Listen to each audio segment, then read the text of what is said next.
Headlines around the world. The leading story in lots of papers this morning is that Russian convoy heading for Ukraine. Florence Villeneuve here with us as always in studio. Tell us, how is that reactions to that going down? Well, a lot of papers fear that this could be some sort of a trick, and you can read about that in Libération. They talk about this Trojan horse type disguised invasion of eastern Ukraine. And in its editorial, Libération, so the left-leaning paper here in France, says the international community is right to be suspicious of this convoy and suspicious of Vladimir Putin, the humanist, as they call him. After all, this scenario we're seeing is very familiar. It's quite similar to the annexation of Crimea, according to Libération. Le Monde, another French paper, also doubts Vladimir Putin's sincerity in all this, given what it calls Russia's double speak from the get-go in the Ukrainian crisis. Le Monde is worried that things could really get out of hand. There could be an escalation of violence that could lead to an all-out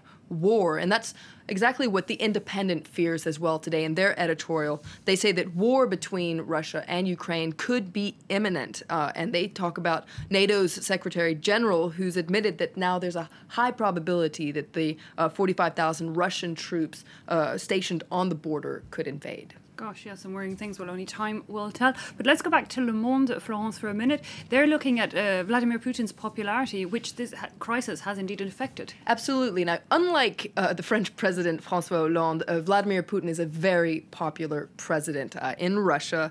He's just reached a record approval rating, points out Le Monde. 87%, so that's a 22% increase from January. But though a majority of Russians support Putin, only a quarter of the population is actually in favor of an invasion in Ukraine. Also, this article points out that there are fears within the Kremlin that his approval rating could be affected by the Russian embargo on foreign food products, which could push inflation up.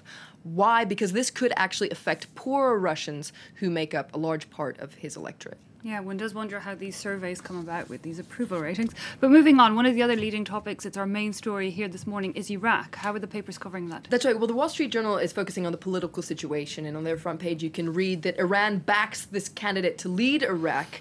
Iran has joined the U.S. and other Western powers to offer the crucial endorsement, according to the Wall Street Journal of Haider al-Abadi, the Iraqi politician who's been nominated to succeed Prime Minister Nouri al-Maliki. Now, The Independent, in their other editorial, says the stakes for Abadi could not be any higher. If Iraq is to hope for any security or any peaceful future, it really needs a strong government of national unity. If not, U.S. President Barack Obama may have no option but to put troops on the ground and enter a new war in Iraq. And indeed, I believe the Wall Street Journal already feels that America is back at war in Iraq. That's right. That's what it says in its editorial today. It talks about the third Iraq war. It says that, President Obama keeps saying the U.S. is not returning to war in Iraq, but if you look at the facts on the ground, it seems a lot like a war. The U.S. is bombing Iraq. It's sending hundreds of military advisors. And in fact, this editorial argues in favor of a more aggressive military strategy. It says that limited bombing won't defeat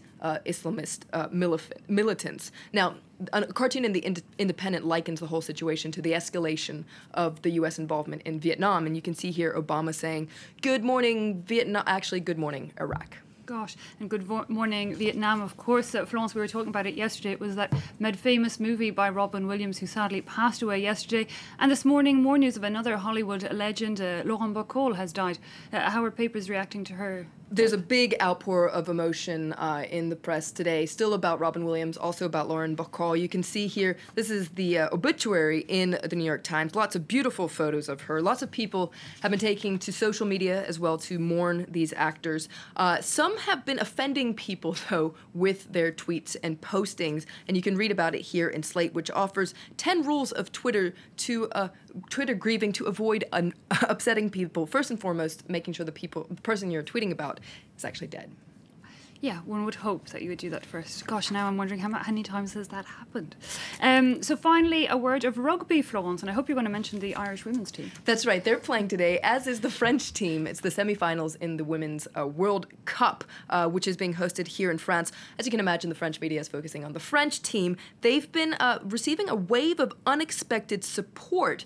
A lot of people tuning in to watch. Why is that? Well, people love their style of playing.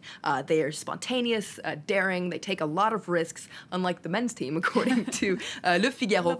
Lacroix points out, though, that this French team is an amateur team. They're not professionals, and so they have to juggle day jobs as long as their sporting hobby. You can see here the double lives of the French team. They have a wide range of jobs. Very interesting. So, allez les Bleus. Yeah, and women. We can so multitask. Florence Villeminot, thank you indeed for that look at the international papers. Well, staying on to sports, we're going to look now at what's making headlines around in the sporting world this Wednesday. Real Madrid began their quest for 6 trophies